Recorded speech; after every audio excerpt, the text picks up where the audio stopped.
Woodward Hill Cemetery Board for some opening remarks.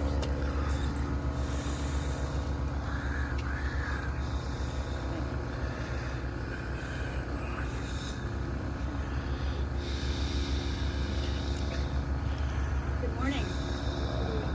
On behalf of our Board of Directors, it is my privilege to welcome you to historic Woodward Hill Cemetery, founded in 1851 by Holy Trinity Lutheran Church. I joined the cemetery board as a result of my membership in the Pilot Club of Lancaster. What's the connection, you may ask?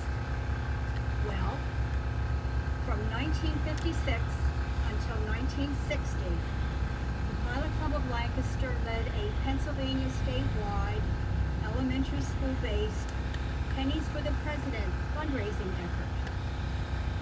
As a result, more than $12,000 was raised to replace President Buchanan's original but badly deteriorating Italian marble headstone. Educator and librarian Dorothy Nystrom shared the fundraising and restoration project.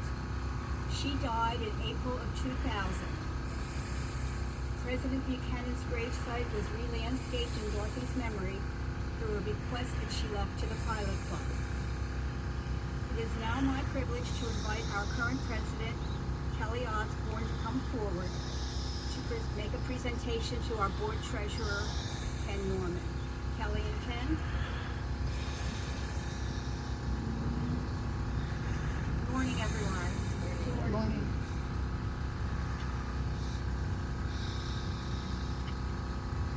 Ken, the Pilot Club of Lancaster is proud to make this donation of $500 in the memory of Madeline Johnson and Dorothy Nystrom, past members of our club. Both were very involved in past ceremonies honoring James Buchanan, the 15th President of the United States and the only President for Pennsylvania. We are honored to be of assistance in the upkeep of his burial site here at Woodward Hill Cemetery. And on behalf of our club,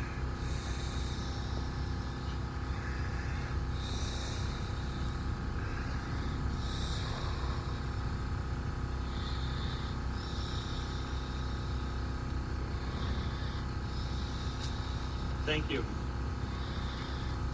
Next, I invite Mr. Nathan Gilchrist III, past Master Masonic Lodge 43, to come forward and say a few words.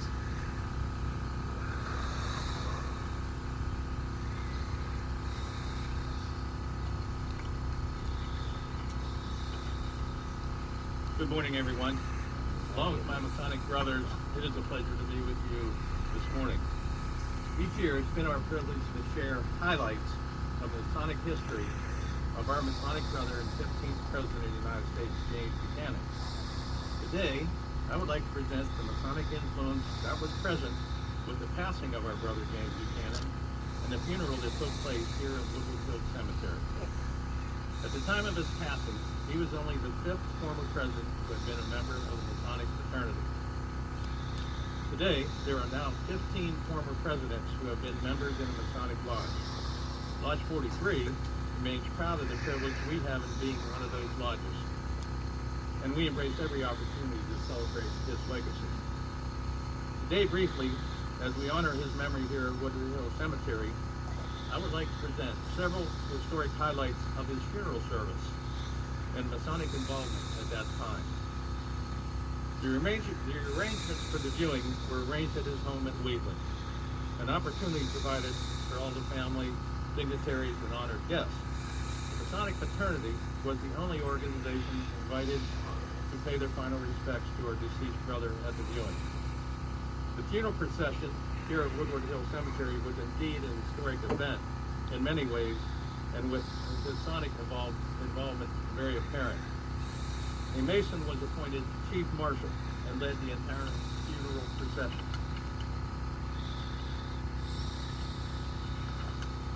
The 8 pallbearers accompanying his casket from Wheatland to his place of rest here were all Masonic members of Lodge 43. Over 200 Masons dressed much like my brothers are dressed today accompanied this horse-drawn carriage on foot.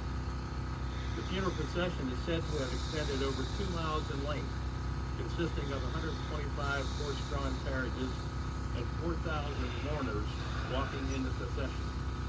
20,000 people were estimated to have aligned the streets to pay their last respects. Imagine for a moment what it must have looked like as they gathered here on this beautiful hilltop for this final service. Preceded by the Lancaster Cornet Band, the gathering circled the grave, and a Masonic funeral service was conducted. In the service was song and accompanying music. 4,000 people witnessing the Masonic funeral service. The Masonic funeral service, a time-honored tradition to bid farewell to our departed brother, which is still conducted today for the family of any Mason that so requested. Buchanan had expressed no pomp and parade, but in fact it turned out just the opposite, one of the largest Lancashire has ever witnessed. I will close with a passage that best describes the day.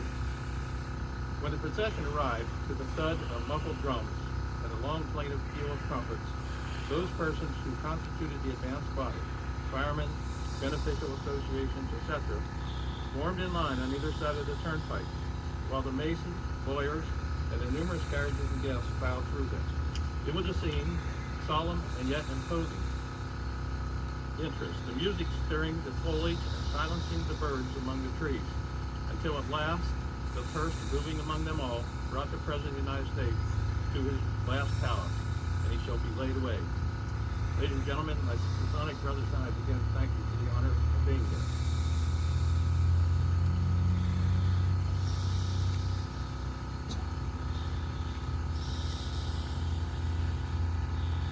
Thank you. Mr. Patrick Clark, Director of President's James Buchanan's Wheatland, will now come forward to say a few words.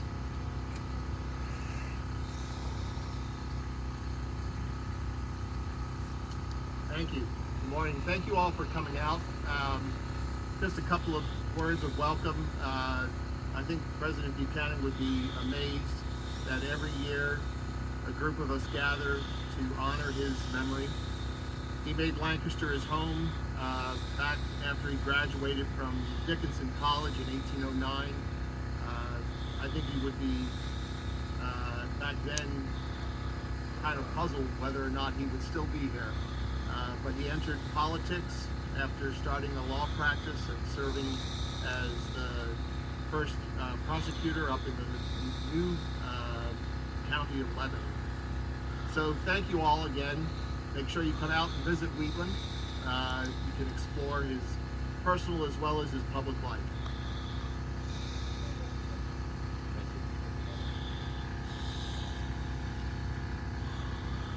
It now gives me great pleasure to introduce our presiding officer and today's guest speaker, Brigadier General Francis R. Montgomery, Assistant Adjutant General, Pennsylvania Army National Guard. General Montgomery is a native of Lancaster, Pennsylvania, and he's a graduate of Widener University with a discipline in civil engineering and a master's degree in strategic studies. Please refer to your program for General Montgomery's complete biography. Please join me now in welcoming General Montgomery.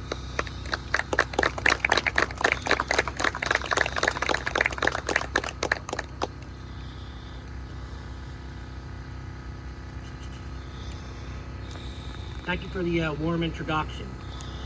Good morning, distinguished guests, family of President Buchanan, participants, and citizens of the great Commonwealth of Pennsylvania. I'm honored to be here today at this memorial wreath-laying ceremony marking the 234th anniversary of James Buchanan's birth. I want to extend a special thank you to all the organizations who dedicate their time every year to celebrate this occasion. Your collective efforts are important to keep the memory of President James T. Buchanan alive. I would also like to extend a special thank you to the soldiers, the 328th Brigade Support Battalion, for their preparation and participation every year. I was fortunate enough to command this outstanding Lancaster County-based battalion over 10 years ago, and coming to think of it, when I raised my right hand in 1997, I did it down at the Lancaster Armory with the 36th 22nd Maintenance Company. So I have a long history with the National Guard in Lancaster. And so while I have been in the military a few years, I am the newest general officer in the Pennsylvania National Guard since I pinned this on last month. But I am familiar with this tradition from my time in the 328 and having attended as a resident of Lancaster City. So for me, this is a truly special privilege to be chosen by the President to speak to you today and to present a memorial wreath to honor the memory of the 15th President of the United States of America. While we celebrate James Buchanan, the president, it's also important to note that Buchanan was an accomplished diplomat and public servant, and a tireless advocate of judicial responsibility. He served in the State House of Representatives for several terms, and is a U.S. Congressman for Pennsylvania for over a decade. He was President Polk's Secretary of State and President Pierce's ambassador to both Great Britain and Russia. When the British invaded neighboring Maryland during the War of 1812, he enlisted as a private in Henry Shippen's company, 1st Brigade, 4th Division, Pennsylvania Militia, and served in the defense of Baltimore. Pennsylvania Militia is in many ways the predecessor to today's Pennsylvania National Guard, and some of our units do trace their lineage back to that time. I found it very interesting to learn that Buchanan is the only president with military experience who did not serve as an officer, so he was an NCO enlisted. He was also the last president to have served in the War of 1812. Buchanan's presidency, however, will always overshadow his many other accomplishments and tenure as our 15th president, and will always be remembered as the immediate prelude to the Civil War. President Buchanan envisioned the death and destruction that would befall our nation if it divided and struggled against itself, brother against brother. He was determined to compromise and do whatever he thought necessary to keep our nation together. While he sought to maintain peace, he realized the importance of a strong military and ensuring those who were rewarded for their service. Though he valiantly tried to seek a political solution to the crisis over the future of slavery in the United States, by 1860, the crisis boiled over in the war, and the two sides elected new leadership. While he failed to prevent the nation's most destructive war, the great public servant used his many gifts and vast experience to work for peace and prosperity of this nation. This man we honor here today was a true citizen of our Commonwealth and our nation, who dedicated his life to public service. When he left the presidency, he returned home to his here in Lancaster and continued his public service. And being a resident, and how I got to really know President Buchanan was through the use of the beautiful county park over there, where my son back there in the Rack Road, Jack, goes to recess from the new school, and my wife and I take him over for tennis lessons. So beautiful resource here, and a great honor for the president. The President James Buchanan was a true American patriot who held a divided nation together during its most trying time. I want to again thank the proud volunteer soldiers of 328, BSB, for your dedication and presence here today. To the proud citizens who have joined this memorial today, the Boy Scouts, and all the other groups who are participating. Thank you for sharing this as we keep the memory of President James Buchanan alive. Thank you, and God bless America.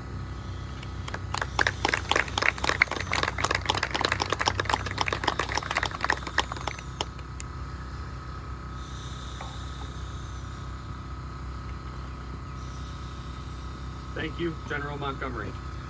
At this time, would everyone please rise and continue standing for the remainder of the ceremony.